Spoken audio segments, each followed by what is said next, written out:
আজকে খুব চমৎকার একটা ঘটনা আপনাদের সাথে শেয়ার করব। আসলে চলতে চলতে বাস জার্নিরই একটা ঘটনা মনে পড়ে গেল। তাই ভাবলাম বাস চালাতে চালাতে আপনাদের প্রকৃতি দেখাতে দেখাতে এই এলাকাটা ঘোরাতে ঘোরাতে গাছপালা দৃশ্য দেখাতে দেখাতে রাস্তাঘাট ঘোরাতে ঘোরাতে এলাকাটা দেখাতে দেখাতে রাস্তাটা ঘোরাতে ঘোরাতে আপনাদেরকে একটু দেখাই আসলে এই জায়গাটা।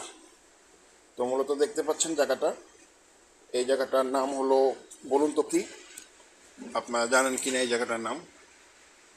তো আপনাদের যদি আমি একটু ট্রেন দেখাই, ট্রেন আসতেছে, তো ট্রেনটা আগে দেখাবো।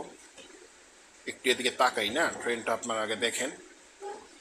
কখনো কি ট্রেন দেখেছেন অবশ্যই কমেন্টস করবেন।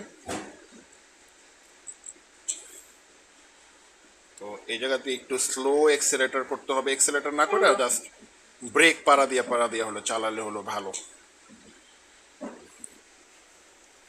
তো যে কথাটা বলতেছিলাম, বাসে বিভিন্ন ধরনের শাকসবজি যদি উঠতো, মাছ উঠতো, তাহলে কিন্তু আমরা চাইলে বাস থেকে বাজারটা করে ফেলতে পারতাম। কষ্ট করে আর ফ্লাইওভারের নিচ দিয়ে যাই, তাহলে একটু সময় পাবো। তো আমার এটা ব্যাক গিয়ার দেওয়া যাচ্ছে না, আজকে একটু প্রবলেম, ব্যাক গিয়ারের কাজ করতে হবে, গ্যারেজে নিয়ে যাব। তো আপনারা যদি একটু লাইক ঠেক দেন তাহলে গ্যারেজে নিয়ে যেতে পারবো, পরের ভিডিওতে দেখাবো কীভাবে গাড়িটা গ্যারেজে নিতে হয়। তো সেই ট্রেনটা, ওই যে ট্রেনটা আপনাদের দেখালাম, সেইটাই দেখেন সামনে দিয়ে আসলো। তো যেটা বলতেছিলাম, বাসের মধ্যে যদি মাছ উঠতো, তারপরে শাকসবজি উঠতো, আমাদের কষ্ট করে বাজারে না যেয়ে হয়তো 10 টাকা বাসে উঠতাম, একটু বাস ভ্রমণ করতাম, তার সাথে সাথে খুব সুন্দরভাবে আমরা শাকসবজি কিনে ফেলতে পারতাম। এই যে ঝামেলা হয়ে গেল, ব্যাক গিয়ার তো দেওয়া যায় না। তো ভিউয়ার্স, ভিডিওটা এখানে শেষ করছি।